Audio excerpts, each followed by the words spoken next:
This right here is good. I know y'all can see this child.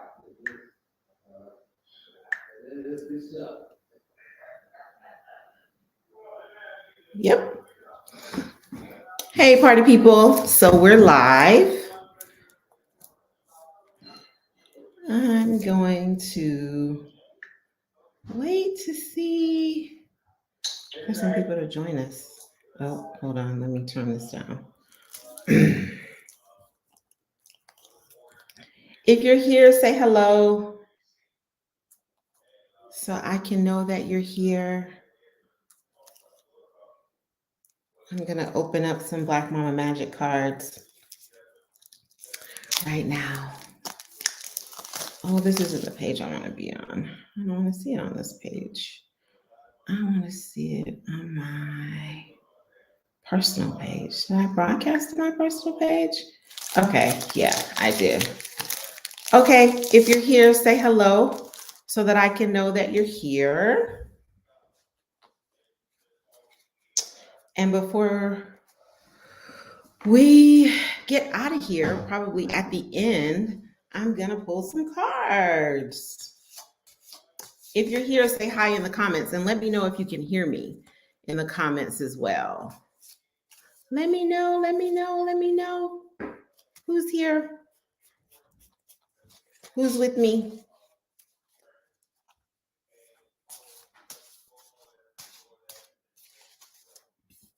Who's here? Let me see here. It's my sister. She's been dying for me. It was hot in here. She's been dying for me to do a Facebook Live. Most of the time I do an IG Live, but this time I'm doing a Facebook Live and a YouTube Live. And so she's like super excited. So hi, thank you for joining me. That's my big sister. She's like my #1 fan. It might just be me and you, boo. It might just be me and you. Let me see. I don't see anybody else. Oh, one of my other friends is going live in her Facebook group. I kind of wanted to see that too, but I'll watch the replay. Okay, so somebody else is here. Who else is here? Drop it in the comments if you're here so I can know you're here. Because I'm about to get started because I can't stay on long because I got to finish an episode. Who's here? Who's here? Who's here? Let me know in the comments. Because we're about to get it started. Are my comments delayed? Because I can't see. Because I see people, but I don't see no comments. Y'all got to let me know that you're here. And, well, I guess you can hear me. April says she can hear me. Who's here? Say hi. Don't be shy. I'm not going to be on here for long. What did the pastor say? I won't tarry long, but I'm serious because I got to finish this episode so we can get it out by Friday. Next week is Black Maternal Health Week. And the episode that we will be releasing is about Thea's project, The Blacker the Brain. And we'll be talking about mental health and why that's important when it comes to Black mothers and Black maternal health. And The Blacker the Brain is about decolonizing mental health and what the impact of decolonizing mental health can have on Black mothers and Black maternal health. So that comes out next Friday during Black Maternal Health Week, which starts on Monday, April the 11th. And I'll be doing 2 events for Black Maternal Health Week. I will be doing a lecture called Black Mama Matters, Black Mamas Matter, and Black mothers in movement and the impact that Black mothers have had on movement and why it's necessary for the the birth justice movement to be a part of the larger movement for Black lives. So that is next Wednesday, April the 13th. And then on April the 15th, I'll be co-facilitating a doula support group for doulas, Black doulas with Davlin and Dominique. So I'll be posting about that tomorrow and the links for all that stuff tomorrow. It's all free. It's all free. It's all free. So join me if you can. Okay, so I am gonna go ahead and jump right into it. So I was inspired to do this live because number one, my sister has been wanting me to go live on Facebook. So here I am. But number two, because I've had a lot of conversations with parents about mothering, parenting their adult children. And we also did an episode, our last episode that we released, we talked about it a little bit, parenting adult children. And I will say it is not for the faint of heart, especially if you haven't had a model. Especially if you haven't had a model, and especially if you're still in care mode. So when our children are young, when they're born, they're completely dependent on us, which gives us a lot of control. We control everything, almost everything, about their needs when they're born, because they're unable to do things for themselves. And then as they grow more independent, and sometimes that relationship can have tension because you can't control everything, and your children don't want you to control everything. They want to make their own choices. So it can be tough going from a relationship of care to trying to create a relationship of reciprocity, where you're both co-creating the relationship, you're both establishing boundaries, you're both establishing rules and making your own choice. So it can be a challenging journey. And so I'm going to speak from my own experience. I can tell you what I've learned along the way. And that's kind of the purpose of my podcast, is that we share the knowledge that we have in our particular field of expertise, but also we share things that we learn, because sometimes you need support, sometimes you need affirmation, and sometimes you can learn from other people's experience. So I wrote a couple of things down.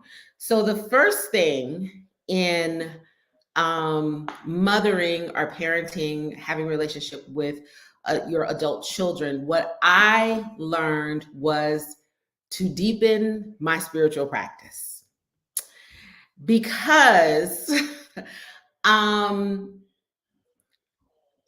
realized that my children don't desire to receive everything from me. I am not their only source, and deepening my spiritual practice, number one, help me ask for other people to speak life into them. It helped me surrender. That's what it helped me do. It helped me surrender that I am not their only source. So I had to surrender that. And it also helped me realize my lesson in the relationship. Like, what was I supposed to be learning in the relationship? Early on in my motherhood journey, I saw myself as the teacher, the giver. And what I learned fairly quickly was that the relationship, I talked about reciprocity before. If you begin to see it as a reciprocal relationship, the earlier I felt like the sooner I realized that, the easier what you told me to do. And this is not one of my adult children. This is one of my younger children. Okay, you could go it's your fun time now, so whatever you want to do. Close the door for me. Thanks. Okay. That's Care Bear. Okay, see you later. Also, yes. I was gonna mention that I send out cards tomorrow. I don't have your birthday invitations ready, but can we talk about it after I'm done here? Mm-hmm. Okay, thank you. Okay, just make them tonight, okay? Okay, I'm not gonna have time to make birthday invitations tonight. That brings me to a point that I didn't write down. Everybody is on their own journey. April says hi, Karis. Everybody is on their own journey. Hi on April. And he says hi on April. And you know, when folks are on their own journey, what's important to them is important to them. They don't care that you're doing a YouTube live and you're trying to be reflective and offering some depth. They are like, I'm on my own journey. My birthday is on Monday. My party is next Saturday. And I'm going to need you to get these invitations together. So that's a lesson that I did right now, that everybody's on their own journey. And the sooner you accept that, the calmer you can be. Because sometimes when they do stuff, you can look at it and be like, you know what? They're on their own journey. They're on their own journey. I'm not going to take that personal. Okay. But anyway, deepening my spiritual practice helped me realize what I was supposed to learn in the relationship. Because what I found in your spiritual practice, you know, it can also be whatever maintains your center and your calm. What I realized is that when I deepened my spiritual practice, I could be in a situation with one of my adult children and not look at what they did or how they're reacting to me, but I could literally in my head say, what am I supposed to be learning right now? What is this situation supposed to be teaching me?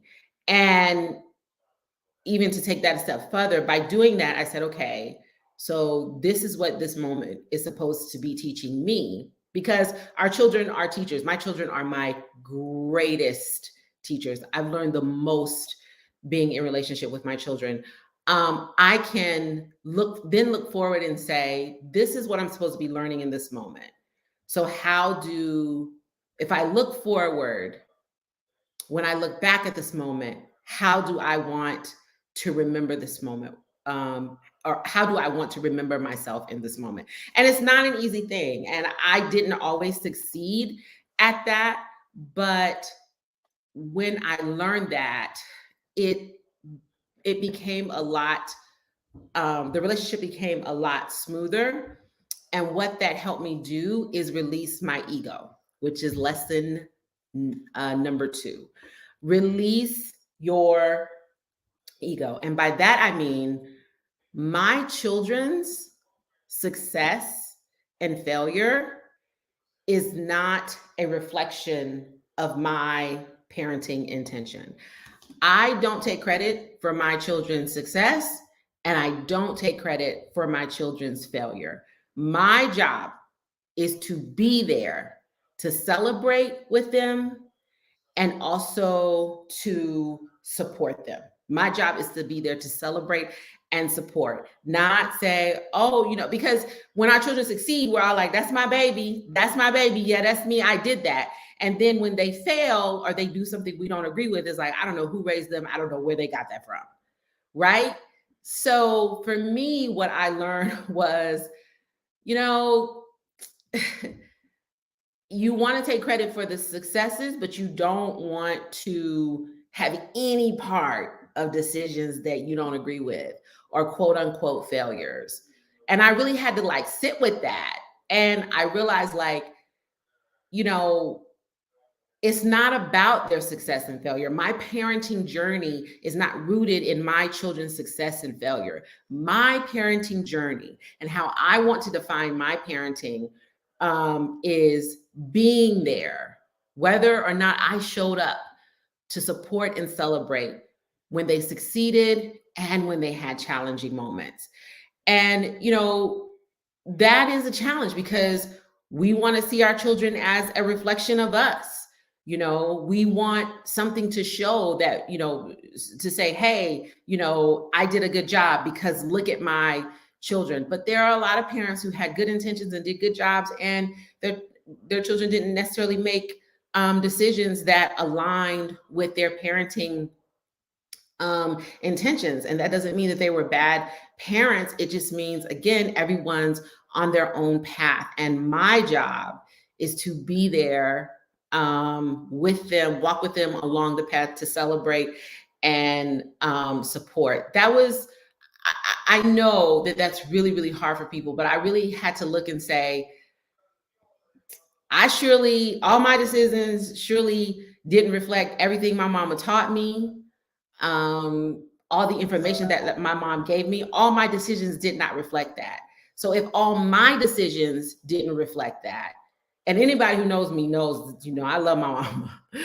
And if all my decisions didn't reflect everything she taught me, everything she gave me, everything she poured into me, then, my children's decisions won't always reflect everything I taught them, everything I poured into them. So it's not personal.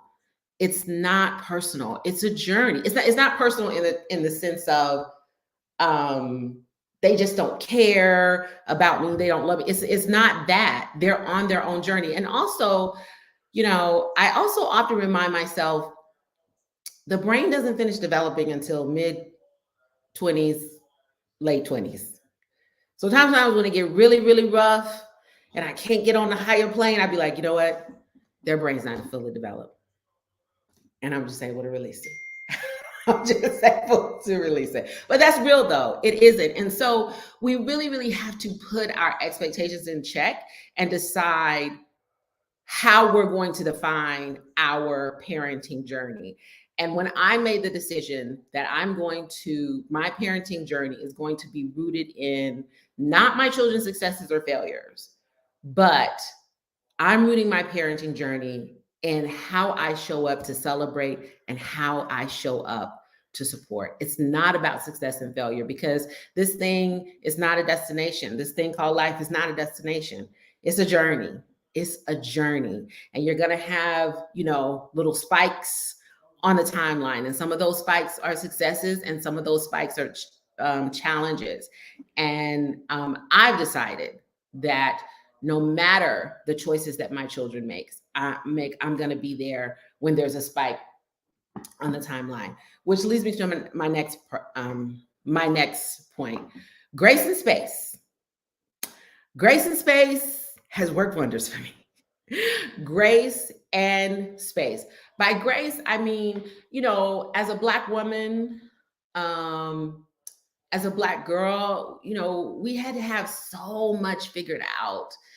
And as Black parents, we want our children to have so much figured out. And that's rooted in something real, right? That's rooted in history. That's rooted in, some fear based on history, that if they don't have it figured out, if they don't know this, if they don't make the right choice, they could literally end up dead. And we live with that fear. And to that, I say that there are infinite possibilities, though. Whenever I begin to parent from that space, I say to myself, that is a possibility, but there are also a million other possibilities of how a situation can turn out. And I will allow myself to explore all those possibilities so that I'm not coming at my child from a place of fear, but a place of support and a place of grace.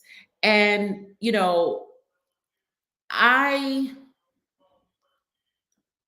one of my children went through a really, really tough situation. And I looked back and said, who was I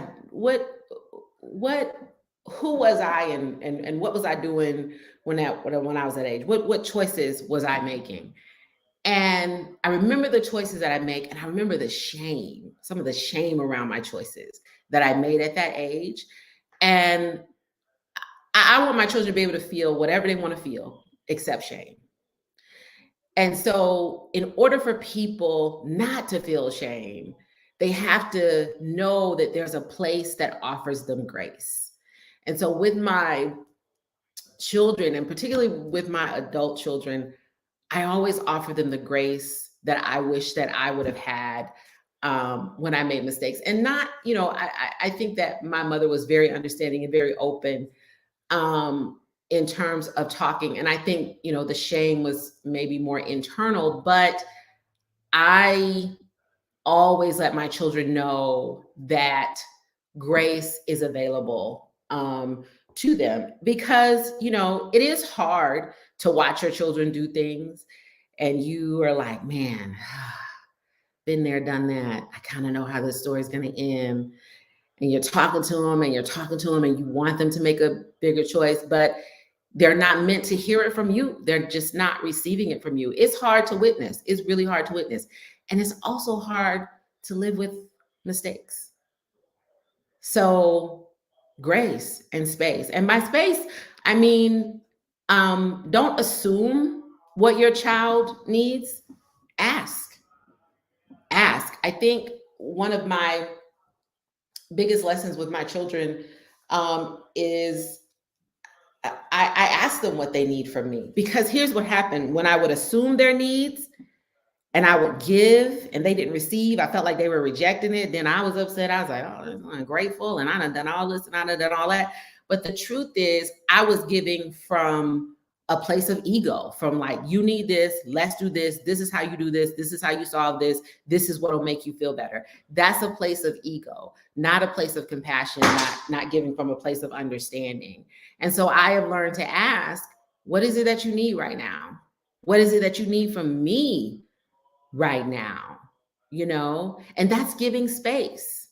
That's giving space. That's building a relationship of reciprocity.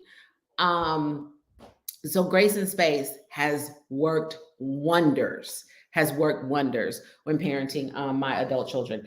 And the last thing that I want to talk about, and this is really specific to the time that we're living in now, is your adult children are coming of age during a pandemic, something that I've never gone through.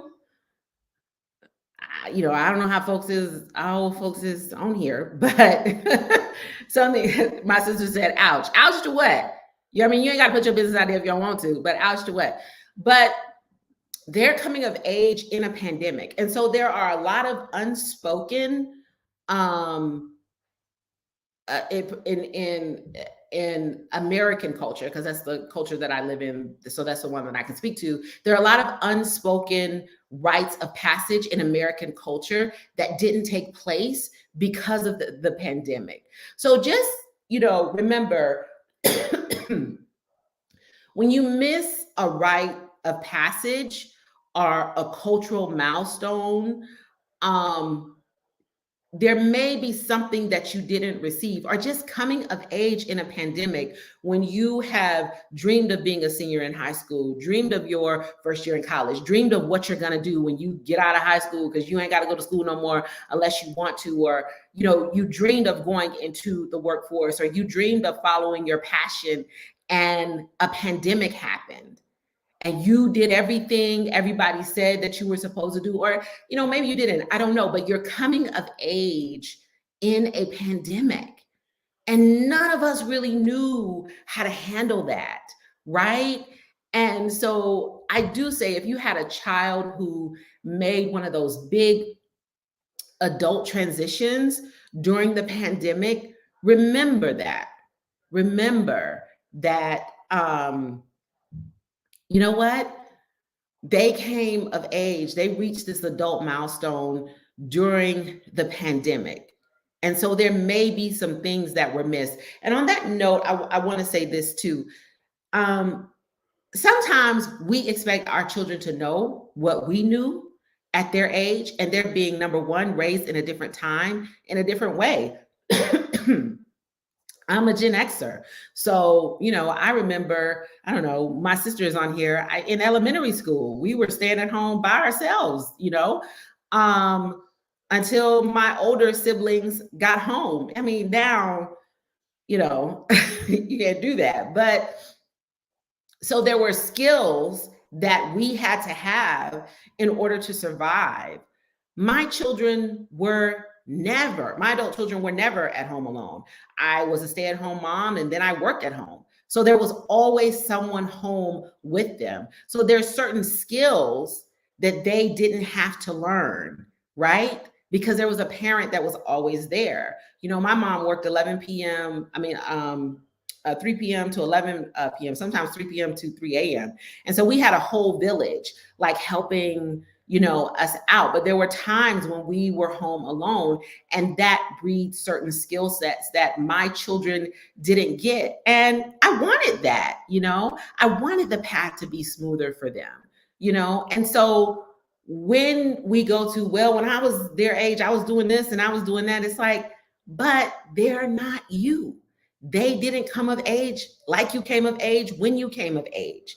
And they had a different experience. And so you have to remember that if they don't know something, sometimes you got to check yourself and was like, did I teach that? Or do I just expect them to know that? Right? But I think that's particularly important to think about when coming of age in a pandemic. A comment, giving them what I think is best versus asking them what they want from me. I just figured I knew better than them what they needed since I've lived longer than them. But you're not them. You're different people. Your children are not you. They come through you, but they're not you. And it's interesting because when our children become adults, we're like, you need to be responsible and make decisions. But if along the way we've made all the decisions for them because we felt like we knew what was best, because whenever they said they wanted this or they wanted to go left, we kind of manipulated or forced them to go right. And so now we're like, well, you need to make some decisions. You need to take responsibility. But they were never given the space and grace to do that. Or when they made a decision and things didn't turn out right, the reaction to a bad decision paralyzes them to make decisions in adulthood. So if we want to have adult children who make this, who can make their own decisions and have a place of grace when it doesn't turn out like they wanted it to or like you wanted it to, then we have to nurture that along the way. And hey, nobody's perfect. I learned some of this as I went. So you can repair and you can just begin to ask when they go through things, or even when they're not going through things, what do you need from me right now? How do you need to be supported? What do you need from me to support you in being successful or nurturing, what you want to do? Because that is helping them to discover their own power. And they may not know. They may be like, I thought I needed this, but this is what I really need. That's them learning themselves. Remember, the brain don't fully develop until right in the comments. The brain don't fully develop mid-20s, late 20s. Okay? So they're still like figuring it out. Grace and space. Grace and space. Grace and space. Okay, so like I said, I wasn't gonna hold y'all long because I gotta finish a podcast episode. And I told y'all everything that's coming up. So now we're gonna pick a card from the Black Mama Magic deck. Okay, so does somebody want to put a number in the comments? Put a number in the comments. Very late 20s. It don't belong to the very late 20s. I mean, I just want us to remember that when I learned that, and I had an adult child when I learned that, I was like, what? And then I look back on some of my choices in my early 20s, and it was like, girl, you had this together, but you was a whole mess over here. You know what I'm saying? And it's like, oh, okay, that makes sense. And so when you know that, then you're able to parent and nurture from a different place, because you're like, you know what? They're still learning. They're still learning. They're still learning. They have independence, but they're still learning. They're still figuring it out. And what did you want when you were figuring it out? Okay, we got 6, 3, and 1. All right, here we go. Who picks them? Oh, I know who picked them. Yes, I know who picked them. Okay, 1, 3, and where's my 6 at? Here we go. 6. All right. Let's see what the cards say. These are from my Black Mama Magic card deck. So when you're parenting and you feel like my sister said, yeah, she picked number 1. She was number 1 on her line.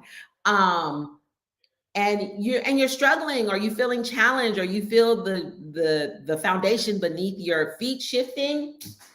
Black Mama Magic card deck. Pick a card, bring it out, see what the cards say.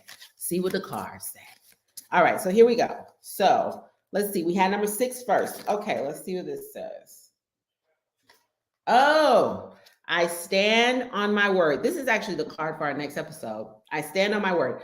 Dear Mama, let's work. Write 3 paragraphs about yourself. Y'all can do this when you get off, because we're not gonna have time to do it while we're on YouTube. Write 3 paragraphs about yourself. Don't overthink it. Allow it to flow organically. Do this before you go to the next step. Once you have your paragraph, choose the most significant paragraph of the three. Once you found the most important paragraph, underline the most important sentence in that paragraph. Once you have found the sentence, circle the word that holds the most power in that sentence. This is your word.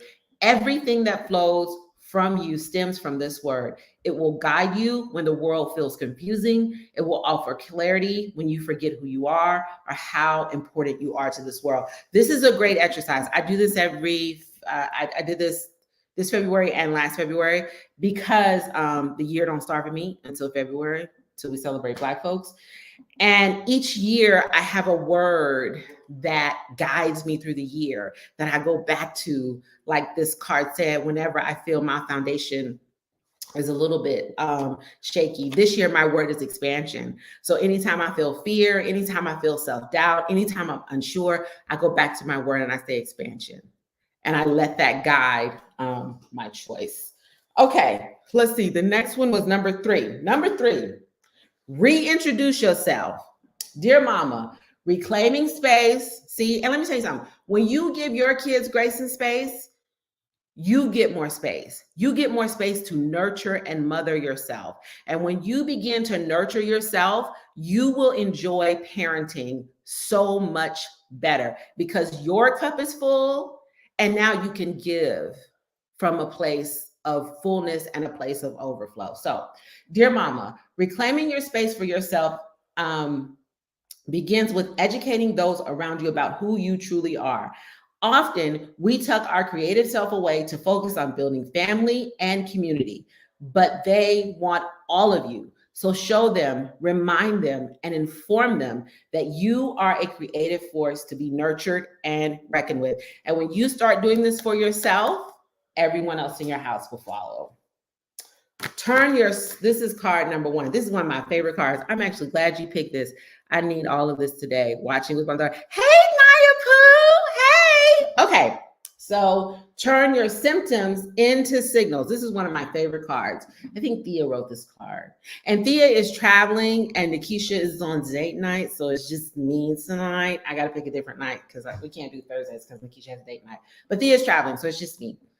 Dear mama, imagine if you could experience the uncomfortable, even at times painful part of your life as information. This would require a belief that life is working for you and not to you. When you believe you are experiencing symptoms, you internalize your experiences as problems. If you believe you are experiencing or receiving signals, you create an opportunity to download information that will move you towards your purpose. This is such a good card for parents.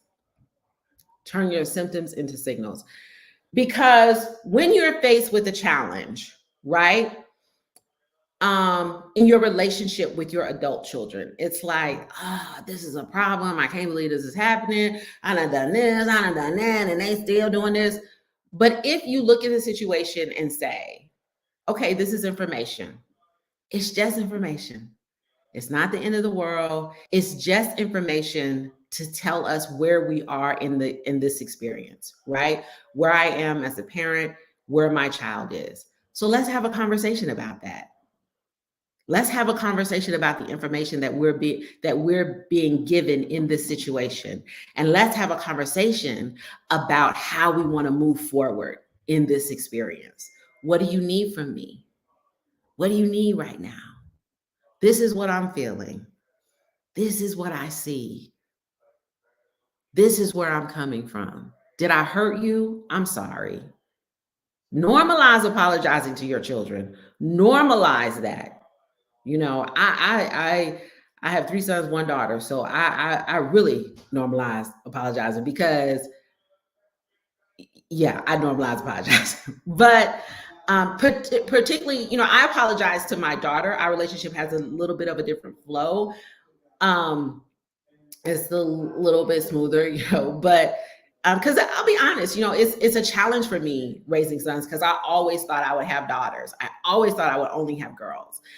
But I normalize apologizing to them because I want to instill compassion I want to instill that in them. And so when I model that, my intention is to let them know, no matter the power dynamic, if there is a power dynamic in the relationship, we are all worthy of someone acknowledging that they hurt us. So this is really good. Take the information in a challenging situation with your adult children and say, you know, what is this information revealing to me, right? What am I supposed to be learning right now? You know, and have a conversation about the information that you're experiencing in this situation and how you want to move forward in relationship and in your parenting child journey. So that's it, y'all.